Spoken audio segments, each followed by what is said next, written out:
Kristin Davis is getting real about the negative comments about her appearance.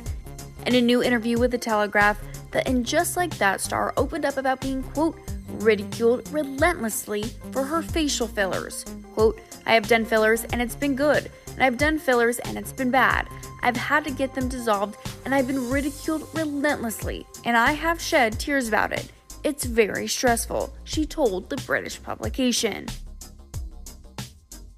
Kristin rose to fame starring as Charlotte York Goldenblatt in 6 seasons of Sex and the City, and the show is still a hit 25 years later. But it isn't easy for Kristin to always be reminded of her younger self, telling the Telegraph, quote, it's a challenge to remember that you don't have to look like that. The internet wants you to, but they also don't want you to. They're very conflicted. The second season of Sex and the City spinoff, And Just Like That, is set to debut June 22nd. And at the red carpet premiere of the show's first season, Kristin shared with Access Hollywood how great it was to play Charlotte again. We waited so long for this. It feels like our friends finally came back to the room. How did it feel to revisit and kind of meet Charlotte again right now? You know, Charlotte lives inside me. I know that's a weird thing to say, but she never goes away from me, right? The thing that's hard for me is whenever you guys tell me how long it's been, I mean, it's just weird. Like, I can't get my mind around it.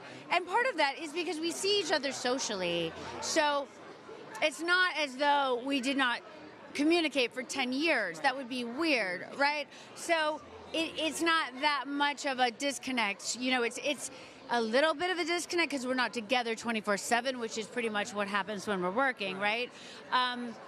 And in that way, there's so much joy, and what Michael Patrick has created has been so amazing, and our new group of writers, I mean, it's just been glorious to be a part of. I can't even imagine. I mean, what was it like that day, stepping back into that wardrobe room again and seeing the racks? Have you seen it on Instagram? Oh, I follow that account, all the fan accounts of the fashion. Yeah. What was that like for you? Well, I love Molly Rogers and Danny Santiago, our designers. We've known them forever, even though, of course, Pat Field was our previous designer, but they've always been around. So it was seamless.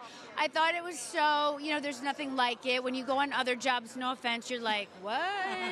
You're like, where are all the clothes? Why are there no hats or bags or shoes? What's going on? I mean, it's really hard not to be a snob, you know what I'm saying? Because we are spoiled, spoiled, spoiled. So to go back and have them have decorated and had the lights and the, you know, there's like a little stand to be on, like it's so much fun and so special. And we really are just so spoiled by the designers and everyone.